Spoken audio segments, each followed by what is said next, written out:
Well, hello. It is September the 1st, 2015, and this is Wes Fryer, and we're at a live Google Hangout, and I am so excited to be joined by Rene. We are going to talk about screenwriting and her journey as an author and lots of exciting stuff. But as we kind of get started, let's talk a little bit about why we're here and the Write Well, Sell Well conference. Absolutely. This is the second one. Rene, for those who don't know, what's Write Well, Sell Well, and why should people know about it as a writer's conference? Well, Write Well, Sell Well is a conference that we started, three directors, myself, Cherry Fuller, and Melanie Henry, and it was birthed out of our passion to teach people to write, teach people about the craft and the business, and offer it here regionally in the Oklahoma City area, Dallas, this area, so that we can reach a lot of people here. We're very centrally located, and we're also easy to get to, and cheap to fly into Oklahoma City. So, but our passion is to take writers of all levels and really help them get to a place where they feel good about their writing and they're ready for the next step. And so I was helped that way as a young writer. I went to conferences, and so I always thought, I want to do that for other people too. So, and we do. And so it's coming up in this October. It is. And this is the third year, and I've been, very blessed to be a part of the team. Writing has lots of facets now. I mean, there's self-publishing, there's independent publishing, but there's all kinds of opportunities in traditional publishing. And I think together you all have published over 70 books together. And, there's just so many different aspects. I've learned so much about social media. I've learned so much about, just ideas for, the discipline that it takes to be a writer and, the different habits and things like that. So let's go ahead and start a little bit talking about you. Tell us about yourself. How did you become a writer? How old were you when you knew you were going to be a writer? I was young. I was just that kid that popped out of the womb and started writing. And I've always loved story, always loved reading. So I kind of always knew I wanted to be a writer, but nobody ever told me I could do it for a living. And nobody ever sort of helped me launch that dream of being a real writer until I was well into college. And in fact, I had plans on going into the FBI. That's the track I was going on. But I had a professor who took me under his wing and said, you've got talent and I think you can do this. And I was always very interested in screenwriting. That was my first love. And I used to order screenplays from the back of these magazines. You could order screenplays and they would ship them to you in the mail, snail mail back then. Back in the day. And so that's how, I just read these screenplays. And then when I got a chance to study it in college at Oklahoma City University, that was gold. And so then as I began to realize I might be able to do this, I started really looking at it as a profession and teaching myself and going to conferences and things like that, and just educated myself. Well, as we have some folks joining us online, we want to encourage you to ask questions. Up in the upper portion of your screen, you should see a Q&A option, and we'll see those questions come in if you'd like to go ahead and post those. Our plans are to talk for about an hour tonight. We've got some questions, but we'd love to respond to things that you want to ask. You've been a professional writer. Now, there's a lot of people who write, and there's a lot of people who, today have published, but you have been a professional writer for how many years? Well, 15. 15 years. Yeah, 15 years. And, it's not always been easy. And, but yes, I've, I set out to do this thing called writing, and I was determined to do it, and I figured out a way to do it. And so that's part of what I want to talk about tonight is, we sometimes think that writers and especially novelists, because we're dealing with fiction, have sort of captured lightning in a bottle, and it's all about good luck and extraordinary talent. Right. And then there's a lot of myths that surround creativity and light, bolt from the blue and that kind of. Yes, and really there is a discipline behind it, and there's also quite a bit of strategy behind learning to be a professional writer. And so that's one of the things that I want to talk about tonight is how you can position yourself for a better chance at making it in publishing a book. So if we think about that, like the mysticism and the, those kinds of ideas that people have about writing, how do you get practical with people? How do you teach folks the practical side of how to do the work? Well, they're very disappointed when I talk to them about it, because they want the big moment or the special thing or the formula for it, and there is no formula, but there are some things that you can do to really help yourself. And the first one I tell people is you have got to get educated about this field. It's just like anything else, accounting or architecture or what have you. Writing is a profession, and you have to understand it as a business, and you have to understand it as a craft, no matter what kind of writing you're doing, whether it's screenwriting and fiction writing or journalism or whatever. You have to educate yourself. And the great thing, the thing that we're fortunate about in our day and time, is there's so much information, and there's so much free information. So it's not like you have to go get a degree. You could not get a degree and very well be published. It doesn't require a degree, but it does require understanding of this business and craft of writing. And so I tell people, start getting yourself educated. The best thing is that you can know what you don't know. And so go and figure out what it is you don't know, and then learn about it and find the resources, reading books, going to writers' conferences, those sorts of things. Those will get you ahead by leaps and bounds with your competition, because a lot of people won't take the time to do that. They start right in, they write their book, they think they know what they're doing, and then they show up at an editor's desk and they get rejected because it's clear they don't know what they're doing. So by educating yourself, and asking experts and doing those sorts of things, you can really get ahead of the competition. And one of the things that I really teach people is to go find experts. And here's what I see at conferences, okay? Usually at a conference, a writer's conference, you have sort of a big name there, a big draw. And we'll have some big names. We will. So in yes, October. We will. James Scott Bell will be there. Karen Ball will be there, among others. You can go look at our list, but we have some very big name writers coming, which is very exciting, and they have a lot to share.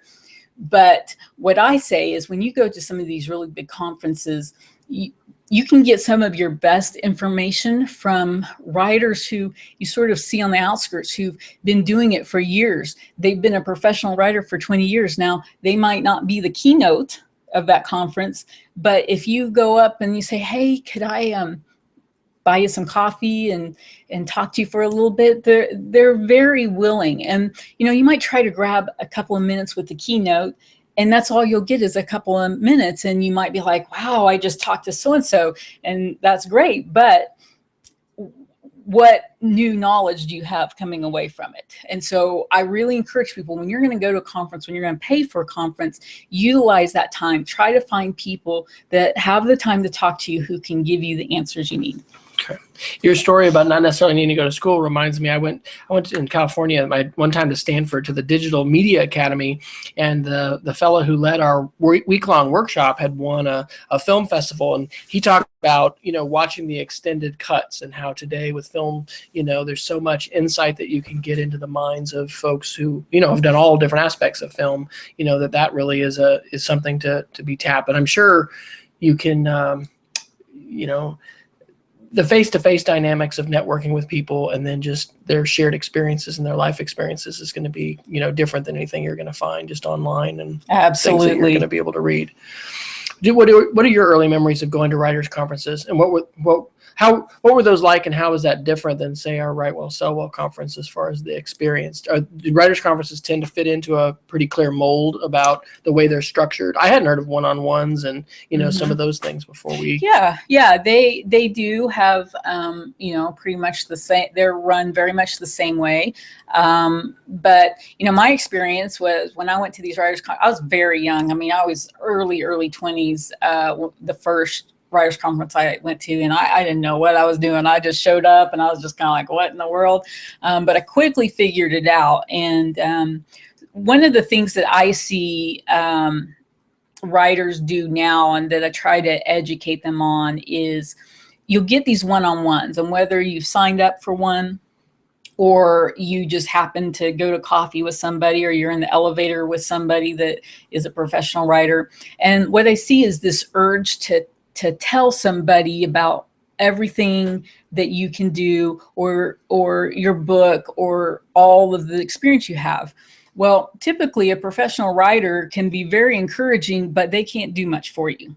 You know, they're not going to be able to take your book and hand it off to their agent or their editor. So what I encourage people to do is utilize that moment to come and ask the smart questions.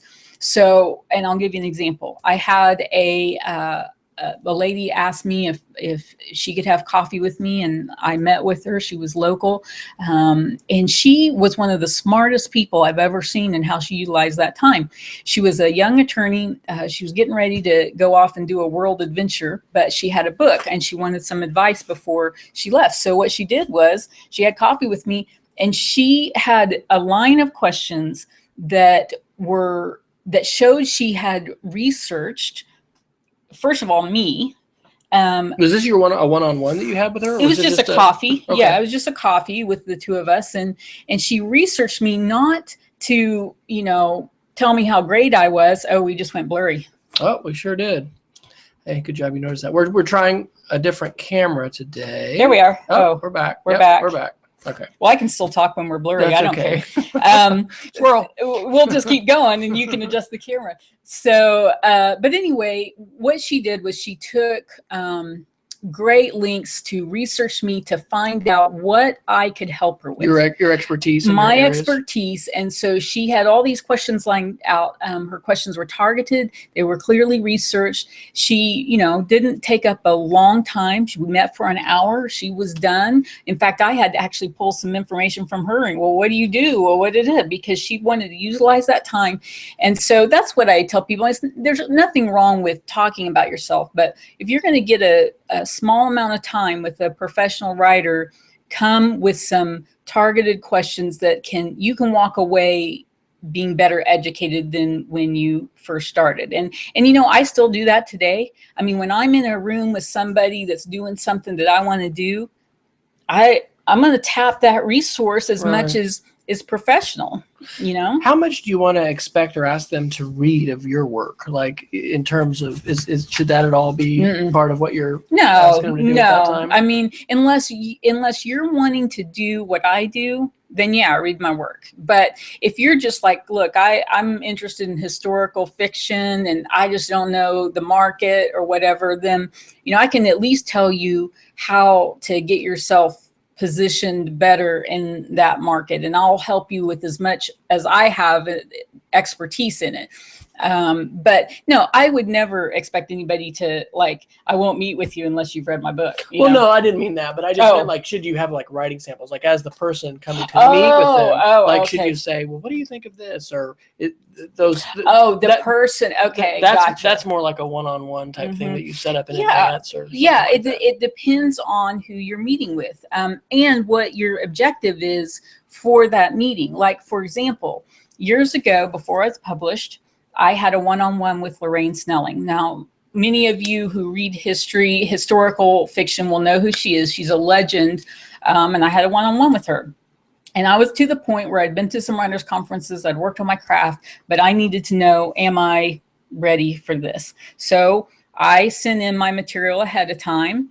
And so we had our one-on-one, and, it was one of the single most important questions that I asked, and probably every writer should ask at some point, which is, am I ready? Am I good enough? And it's a scary question. I mean, saying it now, I've published 25 books. So, it doesn't cause my heart to race.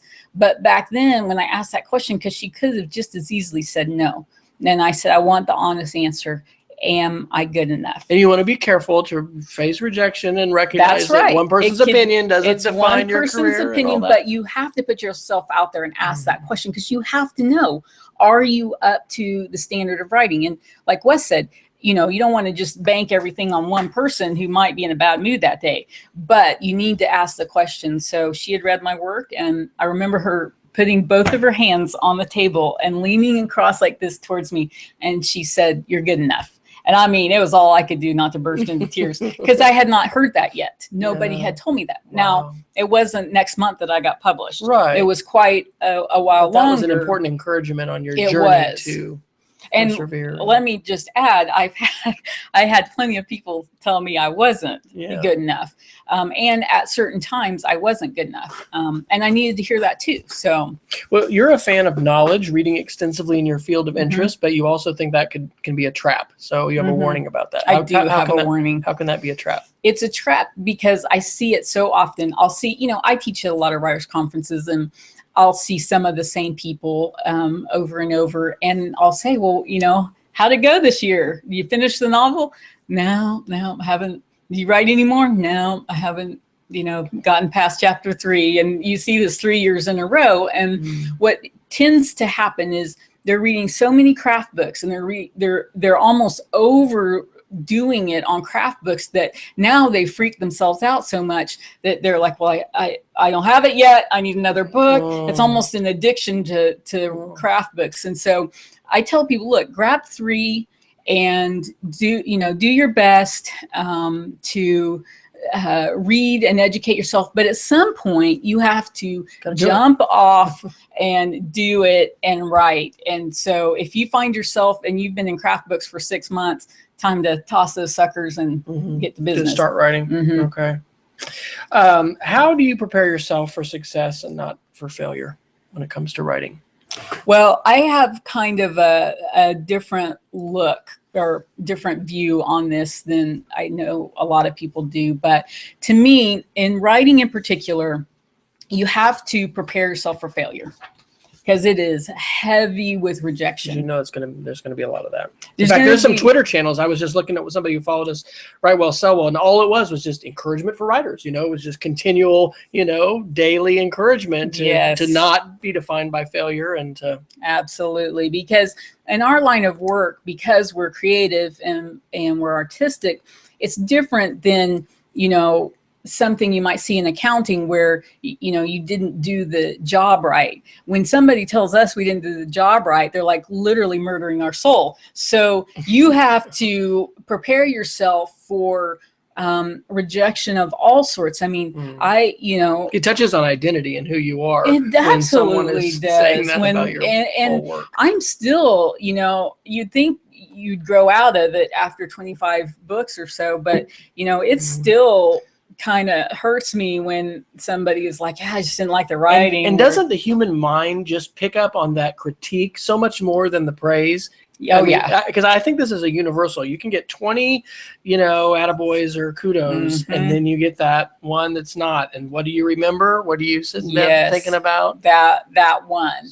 But in our line of work, the rejection is so much a part of how you get published that you have to sort of get yourself steady and ready for it. And, a lot of people are way out in the front thinking of how they're going to cash their advances and spend that. And I say, look, back up a little bit, make yourself ready and willing to handle the rejection. Because, let's say you sell your book, and that's great, and it's awesome, and you write the book and you turn it into the editors. There's a whole nother level of rejection you're going to get in the form of an editorial letter where they're like, listen, from chapter 17 on, we got a problem. And so it's just constant. It never ends. So you've got to kind of know who you are as a person, as an artist, and have yourself rooted down. And then you'll be able to handle it. Well, I'm going to go back on script, but I want to ask about advances. Do you think most published authors are on that sort of pattern where they've gotten the next advance and they're kind of living forward into the expectation of what they're going to make on that? Sure. Or is that's been our audio or video again? Oh, well, that's been the way that it has happened in the past. And self-publishing and ebooks and all of that, it is changing that, but yes, you can get in the pattern of getting paid before you write the book and then getting another payment for that's how traditional publishing rolls, right? Yeah, it does. They give you an advance on what they believe you will be able to sell as an author. And that is very stressful, because the second that book comes out, you're hoping to get your numbers up there, because, you know, they don't take back the advance is given. And but things are changing. The tide is turning a little bit in publishing, and we'll see how that rolls out in the next couple of years. Okay. Well, you are highly opinionated about taking risks and doing things out of your comfort zone. I am. Can you talk a little I'm bit about highly that, opinionated about a lot of stuff, it seems like. And isn't it great? We have a whole Google Hangout to hear those opinions. That's one of the things I love about podcasts and non-traditional media is we're not going to have to cut to a little advertisement. Cut it short. Yes, absolutely. Okay, so I'm highly opinionated about taking risks.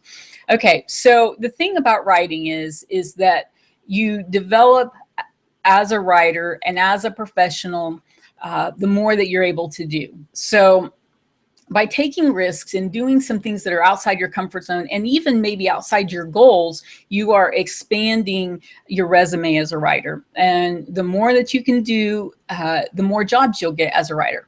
So I'll give you an example. I have a screenwriting background, and then I went into novel writing and wasn't involved in screenwriting for many years. But then an opportunity came around to novelize the motion picture, The Ultimate Gift. Thomas Nelson knew I had a screenwriting background. And so they said, hey, would you be able to novelize this motion picture? I had no idea if I could. I was pretty sure I could, but I wasn't totally sure.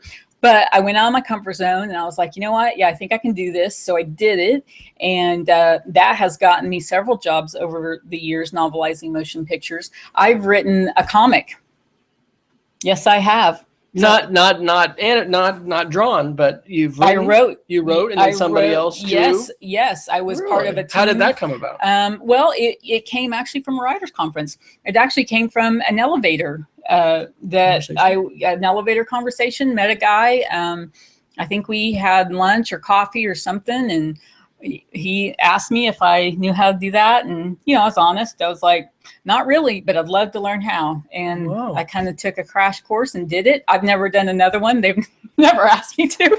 But you've grown as a result of these out of Yes. your comfort zone experiences. So Yes. being open. Oh, there we go again. We may just have to change back there. I think I look a little better. Actually, I think we were doing blurry. this earlier. Yeah, well, maybe we could teach This is people the and say, soft focus. We're just doing this to, you know, see if you're paying attention. All right, well, maybe we'll just Maybe they switch think back. they're like about to faint. You're not. No, You're fine. Sorry, everybody. It's okay. We'll just go back to this. I got a fancier camera, but fortunately, I don't know how to lock the focus on it. So we'll just be back to our This is regular- live. Can you Yeah, tell? that's right. Okay. So we were talking about getting outside your comfort zone. When you go to a writers conference, I guess that you're going to see a lot of folks who are at all different stages, and so you never know where a conversation is going to lead, and you never know what's going to open up. One of the things you had said earlier was that you almost quit as a writer. Mm-hmm. When did that happen, or has that happened more than once? Well, it's happened a few times, if I'm honest. But yes, early on in my career, I got probably one of the harshest critiques I've ever gotten anywhere ever in my whole writing career, and it was brutal. And so we're moving. Oh, there we go. Okay. So basically, this guy slashed it was actually a play.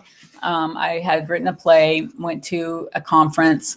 The notes were so horrible, and he basically said, keep the first page and dump the rest. And I remember I'd gone with some buddies, and I was in this room alone with this guy and had this critique, and he was just like, this is terrible, and I don't even know what you're writing. And I mean, it was like really that bad. And all my friends were waiting out in the hall, and I walked out, and I mean, they just saw my face, and they were just like, whoa, oh my gosh, are you okay?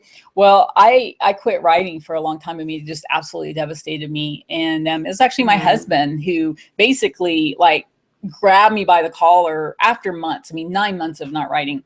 I hadn't been published yet, but he grabbed me by the collar and he just said, you know what, this is what you're supposed to do.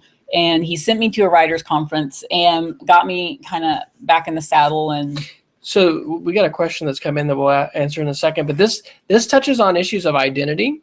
And until a couple years ago, I think I had really believed identity was what we projected out, you know. And as I see my kids grow up and they're putting on certain sports colors and things, it's like identity is what you project. But I heard a cultural anthropologist from K-State. His name's Michael Wesch. He talked up here at UCO a few years ago. He did all his graduate studies in Stone Age culture of Papua New Guinea, and he had like almost totally lost himself when he was in the Stone Age culture where there was nothing to reflect back. And what he said is identity is predominantly what is reflected back by those people that are around us. So what I'm hearing through this story and how important it was for your husband to remind you who you were and then send you to a writer's conference where then you had positives reflected back to you, because I don't know, I think that was very provocative for me, because I hadn't thought of identity in that way. And it just, the affirmation that we give to each other and the encouragement, it's gigantic. And I mean, like you said, getting a critique for your writing when you've been pouring your heart and soul into something is kind of like someone's peering inside your soul saying, I don't like it so much. Well, that's not a small thing. And you would have thought I would have been a little better grounded at this, because I was actually working as a professional writer at this time, working for a church, writing comedy sketches. I was working at First United Methodist. Craig Rochelle was the one that hired me. Oh, wow. And Before Life Church. Oh, wow. Yep. And we worked together, and he preached and I wrote these comedy sketches. And I would have live feedback every week, to where I would write a sketch and it either bombed or they laughed. And you always knew when it bombed, because they were just like, get it, you know. It was so awkward. But you would have thought that I would have been a little more prepared for that moment. But why do you think it was it had such an impact? Well, I personally would have never critique somebody like that. Yeah, right. I mean, even if it was horrible. Yeah. Like, it was like the guy, okay, I'll tell you a fun story though. Years later, this guy's a pretty well-known guy. I don't know that everybody would know him, but in my circle, he's well-known. Years later, I'm talking like 12 years later, I'm standing outside the hotel at a writer's conference, getting ready to catch a taxi. And he walks up next to me, doesn't recognize me, as you know, and he said, "Hey, can I share a cab with you?" And I said, "Sure." I'm like, it's just the guy, and there's nobody to talk to, just myself. And we get in, and he introduces himself. I know who he is, and I introduce myself. And he goes, "Oh yeah," he goes, "I know who you are." He goes, "Yeah, you've written this and this and this," and you know, it was just a little bit of like, yes, I did. No thanks to you. Do you think he remembered? No, he didn't. He didn't remember me at all. Wow. And that's okay. You know, that's okay. I would never say anything, but it was just kind of funny. It was kind of one of those experiences color your own, you know, interactions with authors as you think about coaching and all that. Let's take Lizette's question. She says, Rene, I heard a professional author recently give advice that new writers should not attempt to write a novel, but instead focus on smaller projects like short stories. What do you think of that advice? Yeah, well, I mean, I think you have to decide what you're capable of and what your discipline capabilities are and what your time capabilities are. So, you know, if you're able to write several hours a week and you have an ambition to write a novel, you know, go for it and try it. But you know, a novel, you're talking 80,000, 100,000 words for a full length. That is a lot of words. So if you don't think you're ready for that, definitely try a short story. Definitely try even a guidepost story, which Melanie Henry will be teaching about at Write Well, Sell Well. And she'll be our next webinar. Yes, she's our next webinar. Exactly. And she has great advice on, because you're still dealing with story structure, but on a smaller scale. And then as you learn story structure, and you can get bigger and bigger and bigger. So, I mean, you know, honestly, I jumped right into novel writing. I just skipped right over short stories, but I knew, I don't know that it was the smartest thing to do, but that's what I did. But I did, you know, I just didn't have any interest in short stories. And in fact, I've tried to write short stories since then and have not done a very good job at the real small short stories. I've done a 25,000 novella, and that was, you know, that was good. That's about the smallest I think I can go. I mean, I can't do like the 2,000 word story. You just get to know the character and then he's gone. But if you're beginning and you haven't had any experience in writing any kind of story, yes, I would also suggest to start small. So different pathways, and it's not one size isn't going to fit all for that, but that could work. Well, you recently helped produce a movie that you had written, adopted, I guess, from your novel Skid, and that was a long journey, like 20 years. Yeah. What can we learn from your experiences with that long journey? Well, you know, a lot of times when I will go speak and somebody will introduce me and they'll talk about all of the books I've written and whatever I've done. It sounds like there was a grand plan and I nailed it. But there was no grand plan and I didn't nail it a lot. Behind all of these successes have been a lot of failures. You know, since I was basically 22 years old, I've been trying to get a movie made. And now I'm, you know, not 22. I'm beyond 22. So, you know, it looks like I had this great idea and then I went into novelizations and then I made a movie and it all worked out. And I really want people to know that, you know, a lot of it was stumbling. A lot of it was fits and starts. A lot of it was a lot of failure, especially in trying to get movies made. I've had so many close calls, so many almost, so many it's happening. And then I've been working on a movie for 7 years, which we still haven't gotten made, but we almost had it. And then the writer's strike happened, which messed up a lot of things in Hollywood. Then we almost had it again. And then the economy crashed. I mean, this poor baby, you know, still hasn't been made, but then comes along Skid. And what's interesting is, so I have this opportunity and it looks like it's really going to roll and things are going to happen. And all of those failures and all those times I didn't succeed and all of that was a learning experience. And so by the time Skid came around, I had a lot of knowledge and a lot of know-how, and I was able to take on the project and do it. And you never think of failures as learning exercises, but they certainly are. And you're never thankful for them at the time. I'm pretty good at throwing emotional fits, so I would never do that in a webinar. But when things crash and burn behind the scenes, a lot of times I'm just like, it's never going to happen. Why am I even trying? But then I sort of pick myself up and I have a good group of people around me, good support base that help me do that. And then you could get something like Skid. Okay. Well, I want to ask you about how Skid all began, but for people who don't know, can you give us just a quick synopsis? And Skid won our Dead Center Film Festival here in Oklahoma City, and you were saying it's been to 3 festivals, and there's a couple now that are coming up in Stillwater and in Breckenridge, Colorado. Yeah.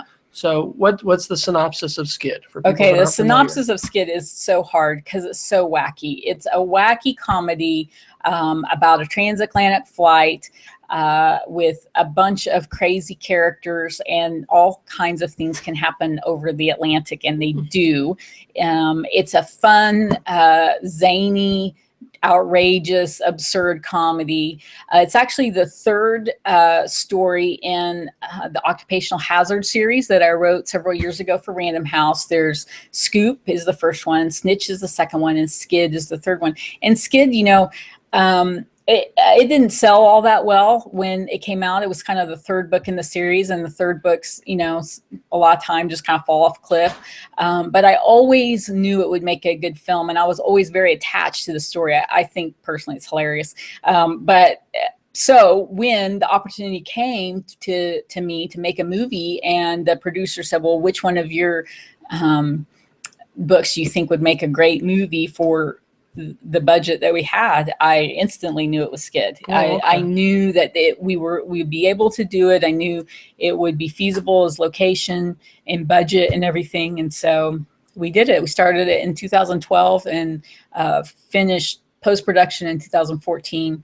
And now we're going to the festivals. Wow. But you actually wrote it about 20 years ago then? Or was that when the series began? No, I say it's a 20-year journey because I've been trying to make a film for 20 years. Okay. I wrote Skid, I think, back in 2008. So it's sort of in the middle of the road of all of my novels. But the 20 years of getting to the place to make an independent film, and it's not going to be in theaters near you, but hopefully it'll be on Netflix, and that's right. There's more distribution options than ever before for films. Because wasn't that the thing that Will Rogers really didn't do right? Is he didn't do distribution right? I mean, reading about his life, I think that was figuring out Hollywood and distribution, and of course anyway, it's a moving target now with Netflix and iTunes and all these other on demand. Can you tell us the story of meeting the pilot, Dave? Oh, yeah. Okay. So here's the funny story behind Skid, which I think if you ever read the book should we read the book first or watch the movie if we have not done either? Well, I'm in the great position of saying the book and the movie are good. So, because usually they always say the book is better than the movie. Which should come first though? It doesn't matter, but I mean, Skid's available in book format now, so you might as well read it. Well, that's true. We can't just go. You can't get the movie yet. Go to the film festival. But I was at a writers' conference teaching. A guy comes up. We have a one-on-one, and I'm critiquing his manuscript. And I was in the middle of getting ready to start Skid. I had it all plotted out, and he goes, "Yeah, I'm a pilot." And I was like, "For an airline?" He goes, "Yeah." And he goes, and so we started talking. I said, "Well, I'll read your whole book if you'll be my technical advisor for Skid." He goes, "Oh yeah." So I fly out to Atlanta to Delta Airlines. He has all these meetings set up. This is the headquarters of Delta, where they have all their training. Delta, yes. I got to fly a flight simulator, which I accidentally broke, but it was okay. They fixed it. Turns out they're very lifelike, and if you crash them, they break. But anyway, so I met with pilots and I met with flight attendants, and I got to tour Delta. I got to meet the guy that made the call on 9/11 to ground all the Delta planes. They made the call before the FAA did. So very, very interesting. But the point is I came back with a completely different story than I left with, because I came, an example is in the story, I had these two passengers. They were going to have to land the 767 on a runway because the pilots are incapacitated. Well, I get there and I'm talking to these pilots, and they're like, "Oh no, the 767 can land itself." I was like, "What do you mean?" They're like, "Oh no, it just triangulates and and it can land itself on a runway with no help." What? I was like, wow, that really blows the end of my story. So there were things like that I learned just by talking to people. And I tell especially fiction writers, nonfiction writers already do this, but fiction writers, make sure that you are researching your topic, and you will get more story ideas than you ever thought possible. Yeah, it's awesome. Wow. So the opportunity for Skid, you ended up meeting him, but how did the whole opportunity for them to actually produce it? Was this your publisher that came to you one day and said, which of these books should, how did that happen? No, it was a friend of mine I've known for 20 years. I think she's read all of my books. She's not in filmmaking at all, but she's an entrepreneur.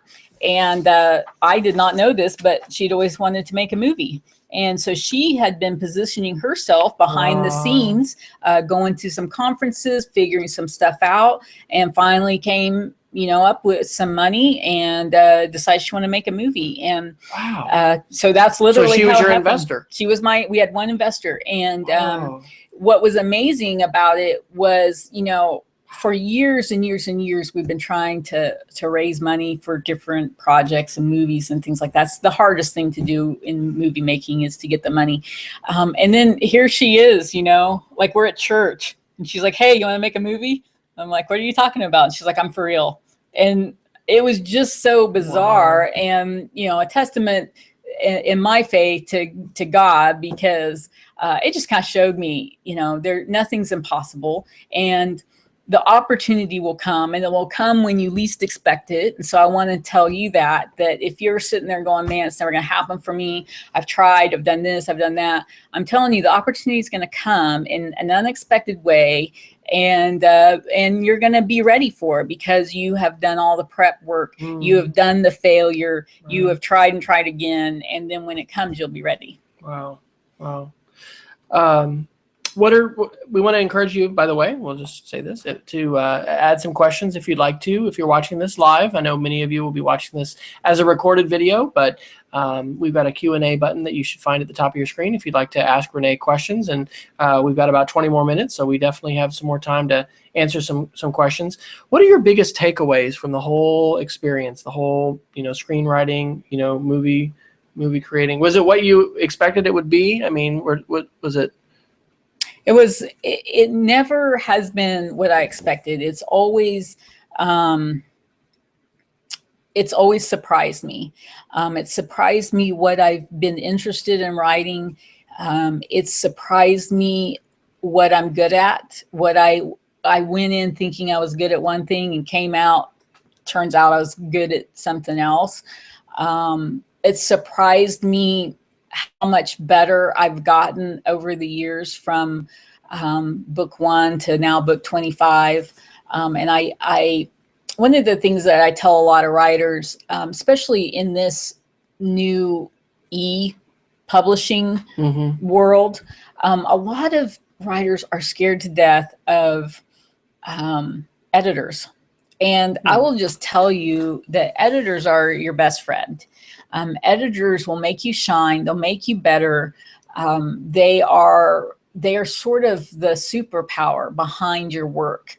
And for every shining moment in any of my books, I always credit the editors. Their name's not on the cover, but they are able, sometimes especially editors you worked with for several years, but sometimes even the first time you worked for them, they are able to dissect your writing and sometimes know your writing better than you know yourself. And so don't be scared of editors. Editors are really good at what they do, and their main objective is not to tear apart your novel and start it over and make it what they want it to be. Their main objective is to come alongside you and take your vision and make it the best that it can be. And I've had, I've had one time I was bawling in a corner. I sound like an emotional wreck. I'm really not. I don't bawl in a corner that often. But this particular time, I had to turn in a novel. I thought it was a mess. I was under contract. I had to turn it in. My husband finds me, comes home, and I'm just like, it's terrible, and I can't turn it in, but I have to, and this whole thing. And I turned it in. You have a very supportive husband, don't you? Yes, I do, in many ways.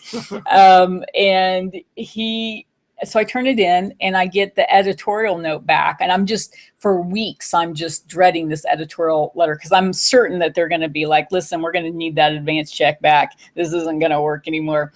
And I got the editorial letter back, and they said, we're going to send this straight to line editing, which is the second tier of editing after substantive or macro editing. Which book was that?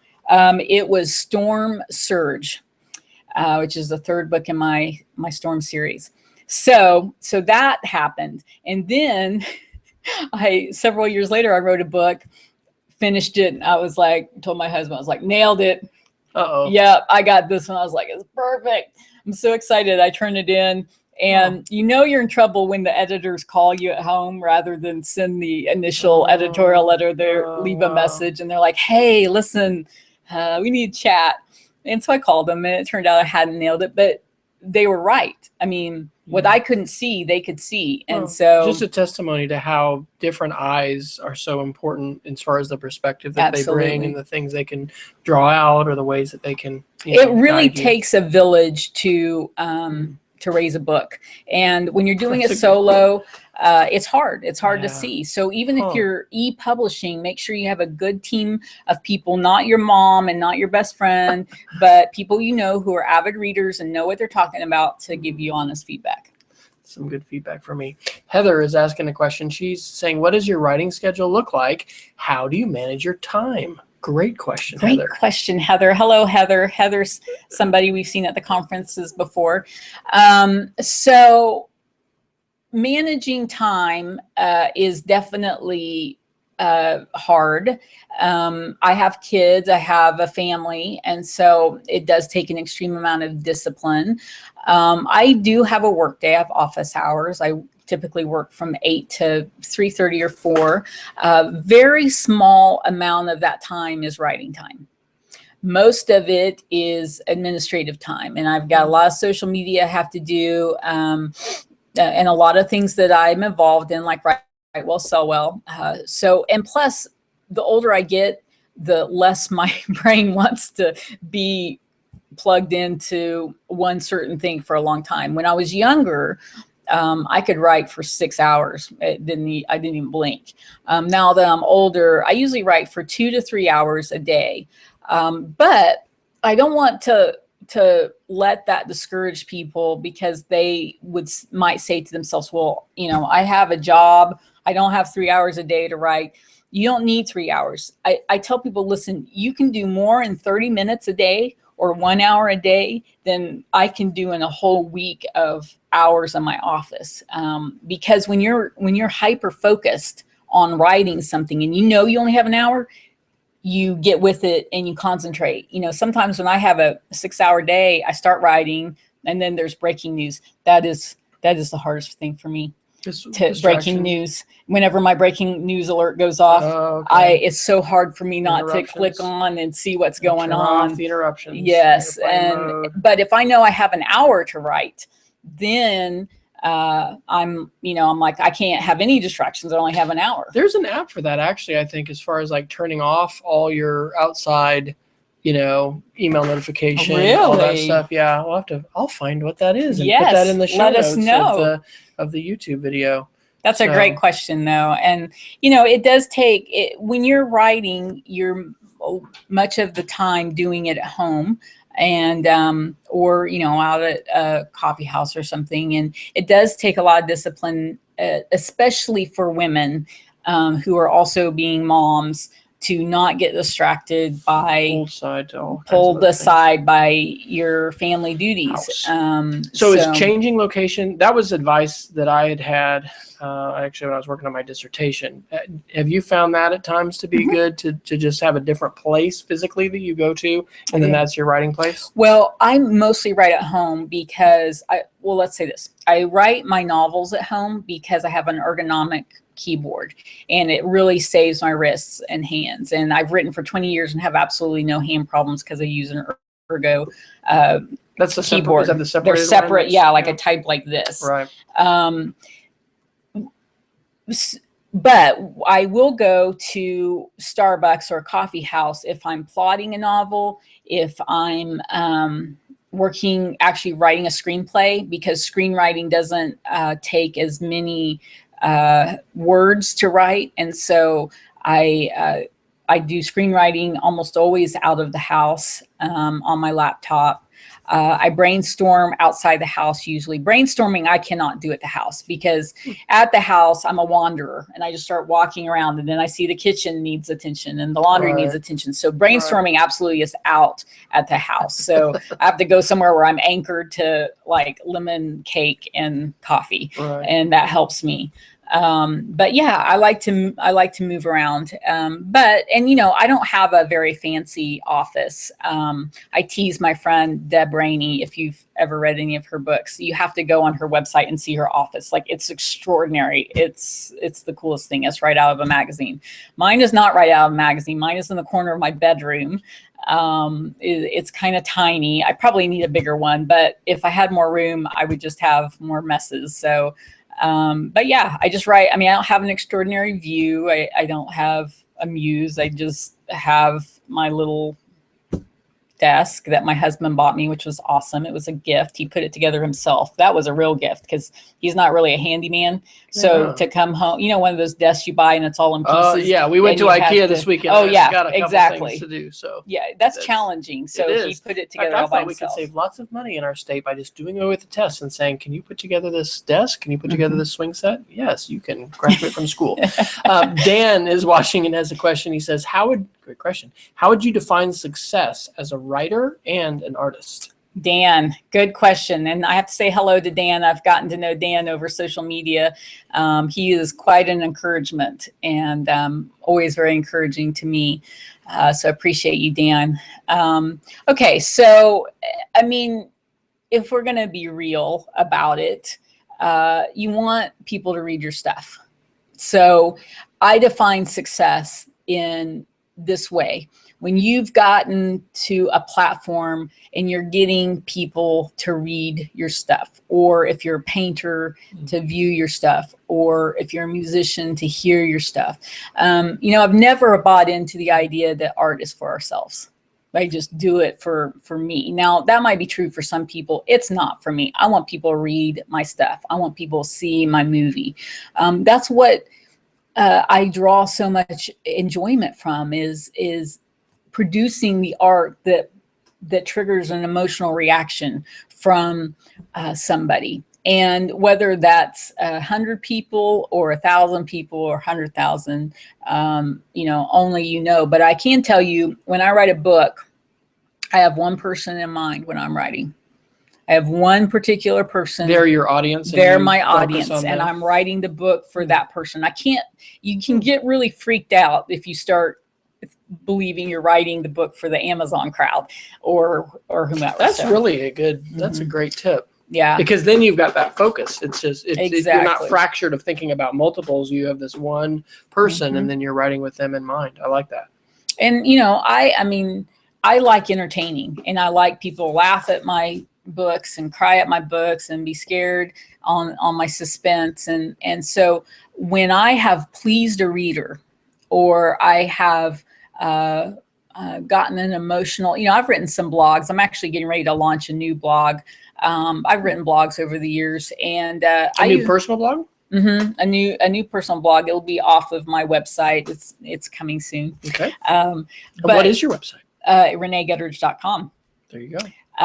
But it's like, even when I get a reader feedback or somebody shared my post, to me, that's success. When somebody's read something of mine. I've written two, I think, pretty powerful blogs, one about the May 20th tornado, and one about my son being bullied. Both of those posts have been shared multiple times and probably been read now by thousands because of how it was shared. That was success for me, because I wanted to say something. I had something to say. I had a point to make with those blogs, and that point was made, and enough to where people wanted to share it. So to me, that's success. Is it great to get a paycheck? Heck yeah.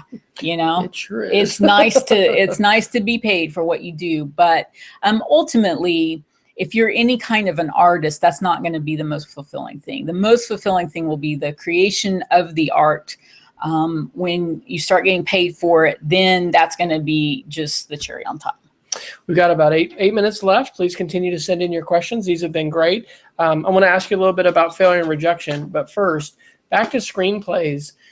How would you encourage people to think differently, or should they think differently as they're writing a work of fiction and they're thinking screenplay? Do you think the same as far as characters and arc and conflict? Is there a difference when you're thinking, I want this to be on the screen? Well, at the basic level, no. You're still dealing with story arc. So all of the things that are in fiction are also in feature films. So character development, 3-act structure, resolution, all of those basic story elements are in both. How you write them and how you present them is definitely different, and there's a huge difference. And when I was adapting Skid, I really had actually more of a problem than I thought I would. I know the difference between screenplays and novels, and I was fairly sure that I could detach myself as the novelist and be able to adapt it as the screenwriter with very little problem. So I definitely didn't do that as well as I thought. But how did you adjust? Well, I adjusted by bringing in an outside person. So Ryan Scott, who was the director on Skid, is also a writer. I just formed a very small team. I didn't need 500 people telling me what they thought. So Ryan and I worked together I wrote a first draft. I knew there were problems with it, namely, it turned out at 137 pages, which is a 137-minute film, which nobody wants to sit through. So I knew we had to get it down to 90 pages. Wow. And there was so much of the novel I didn't want to let go of. There were so many great scenes and so many great characters. And I just, it's like, oh no, we can't cut that. We can't cut this. And so it's really a challenge for pruning. I mean, you just have to Mhm. prune big You have time to when you get prune. down to that And number. you have, in fiction, you have point of view. So you're inside the characters' heads. In screenwriting, you don't have point of view. It's the biggest tool that you get taken away, and all you have is visuals and audio. And so you have to tell the story visually. I struggled a little with that too. And so Ryan and I worked together, and he did a lot of helping me figure out how to do it. And I think we ended up with a good screenplay. So a couple additional questions here as we wrap up. What are some practical steps that we're going to go back to failure that folks should keep in mind when they're dealing with rejection, they're dealing with failure? Okay, some practical steps is, first of all, remember it's one person's opinion. I've had an editor reject me in 1 year and hire me 3 years later. It's about seasons. It's about opinions. So don't let it crush you. It's about what people are looking for. Cherry talked about that last time in our webinar, that you don't have control over what they happen to be looking for, what their focus is. Yeah. So you have to be, don't take that personally. That is maybe right. what they're looking for. And what I always say is throw out the extremes. So you want to throw out the high praise, and you want to throw out the disgruntled, I hate you, why are you even alive? And come in the middle and see that criticism and try to figure out, okay, what can I get from this? What is true? I also always say, never reply to criticism before 24 hours has passed. That's good advice. Yes, it is. How many of us have sent an email sooner than we should Yes, have? Or instead of, you should not. Right. Always let 24 hours pass, because your mind kind of filters through your emotions and everything. And then you can see a little more clearly, how to deal with the rejection or the criticism or whatever. But writing, if you're going to get into writing, it really is all about criticism. I mean, it really is. So much of it is molding it to, if you're working in commercial fiction, molding it to what the commercial reader wants. And you have to be able to change your mind and change your vision to work it out for what the publisher needs. How do you differentiate between art enhancing your life and then becoming your life? Mm-hmm. That's good. You never want the art to control you. At the point that art is controlling you, then you're its slave. And then you're going to be a real emotional wreck. You've got to define yourself, who you are, and what you're about way before you enter into this professionally. Is there a sign of that as far as whether art is getting to be too controlling? Is that just your headspace as far as where you are living? Or yeah, I don't know. I mean, I think if you start exhibiting behaviors that are and beyond just being disappointed and crying in a corner. I mean, if you're any sort of a artist with sensitivities, that's probably going to happen to you. But if you're not able to function in life because of rejection or whatever, or you're not able to pick yourself back up and try again, then I think your art's controlling you. You always want to keep it very balanced and in its place. Art, it should enhance your life. It should be a joy to create. And at the point that it doesn't become joyful and it's a task, and you hate coming to the keyboard, then you got to back up and reassess. Right. Well, I've loved a lot of the encouragement that you've given tonight, especially some of the stuff you were saying about editing and then just getting out of the comfort zone and being encouraged to take risks. And